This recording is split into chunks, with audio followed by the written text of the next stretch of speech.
Se a gente pensar por um momento, o tema do inferno é sempre um assunto que balança bastante, né?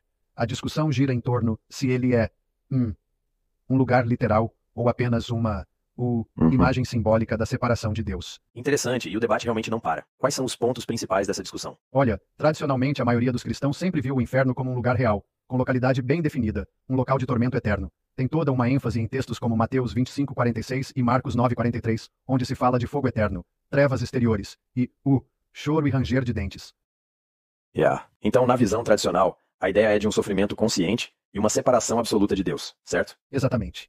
É como se a punição fosse física e eterna, uma advertência forte sobre a gravidade do pecado e a necessidade de salvação urgente. Mas como é que as interpretações modernas se diferenciam desse ponto de vista tradicional? Bom, as interpretações contemporâneas tendem a ver o inferno de forma mais simbólica, entendeu?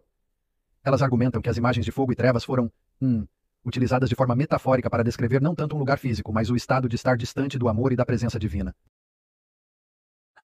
Interessante. Então, diria que, para alguns teólogos modernos, não se trata de um castigo eterno literal, e sim de uma consequência existencial, tipo, viver separado de Deus? Isso mesmo. E, tem até aqueles que defendem a ideia de aniquilação dos maus, ou seja, eles não sofrendo eternamente, mas simplesmente deixando de existir. É uma forma de ver o juízo que não se baseia num tormento interminável.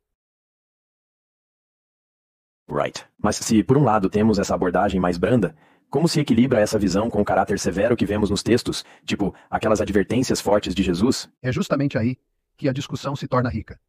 Tanto a visão literal quanto a simbólica concordam que o inferno, de uma forma ou de outra, é uma consequência da rejeição a Deus. Ambos ressaltam que a separação, seja ela física ou existencial, é o que realmente importa. Então, nos dois casos, o inferno é evitável por meio da graça de Jesus, não importa se interpretado literalmente ou simbolicamente? Isso mesmo. A mensagem central é a mesma. A reconciliação com Deus é a saída.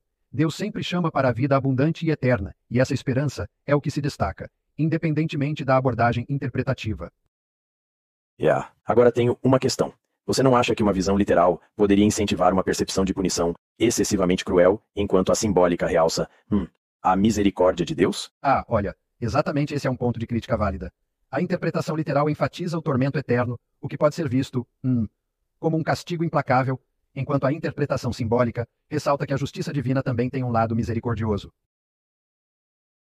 Claro, e é como se estivéssemos vendo duas faces da mesma moeda, né? Uma enfatiza o temor e a seriedade do pecado, a outra, a esperança e o amor de Deus. Perfeito. É quase, como dizer que o inferno serve como um forte lembrete de que o pecado tem consequências, mas ao mesmo tempo enfatiza que sempre há uma opção de redenção e vida nova em Jesus Cristo. Interessante notar que, em ambos os casos, a ênfase é na responsabilidade do ser humano. Ou a punição é real, ou a consequência de se afastar do amor e da presença divina. Exato. E não é só isso, né?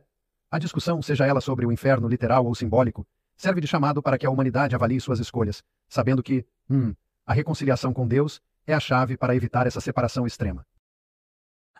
É claro, essa análise convida à reflexão profunda, uma vez que toda essa dualidade serve para nos desafiar a pensar sobre justiça, misericórdia e a verdadeira natureza do juízo divino. Sim, e penso que essa dualidade também mostra como a linguagem simbólica na Bíblia é tão rica. Ela permite múltiplas camadas de interpretação sem perder de vista o fato de que o inferno é, de alguma forma, uma real consequência da rejeição da graça. Eu sempre fico me perguntando, seria que essa diversidade de interpretações influenciou a prática e a psicologia dos fiéis ao longo dos séculos? Sem dúvida, sim. Por um lado, o medo do tormento eterno moldou comportamentos e práticas religiosas, enquanto a interpretação simbólica pode trazer uma abordagem mais esperançosa e centrada no amor redentor de Deus.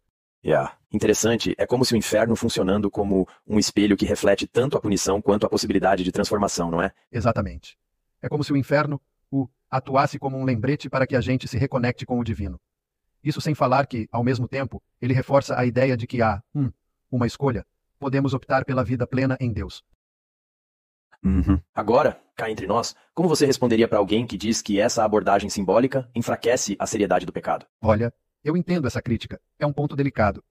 Mas, veja, mesmo ao usar metáforas, a mensagem não perde o peso. O afastamento de Deus traz uma consequência profunda, seja ela interpretada como um tormento físico ou uma estranha existência sem a presença divina. Perfeito, faz sentido. E nesse equilíbrio, a mensagem final é a mesma, né? A salvação é a oferta transformadora e essencial de Deus, e esse é o ponto crucial, independentemente de como encaramos o inferno. Sim, essa é a essência. No fundo, O inferno quer nos lembrar que Deus não nos destinou para a ira, mas para a salvação e uma vida abundante.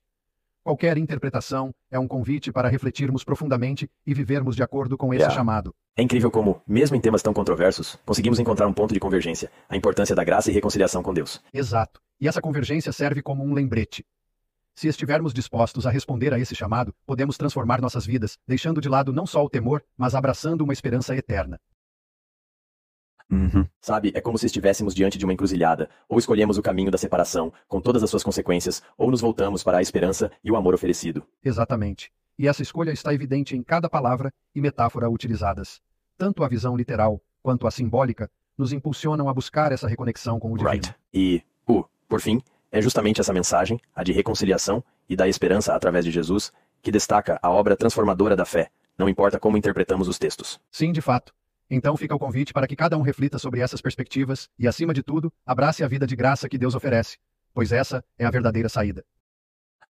Essa conversa realmente abre espaço para um entendimento mais profundo, uma provocação para repensarmos não só os conceitos teológicos, mas também como vivemos nossa fé. Exatamente. E é sempre enriquecedor esse diálogo para que possamos juntos entender melhor as diversas camadas desse tema tão complexo. E com isso a gente se despede, levando essa reflexão e o incentivo de que a escolha pela vida em comunhão com Deus é o caminho para evitar qualquer forma de separação definitiva. Exato. Que essa reflexão nos inspire a valorizar cada passo em direção a essa esperança e salvação.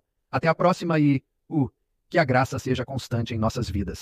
Até mais, e que possamos sempre buscar essa reconexão divina.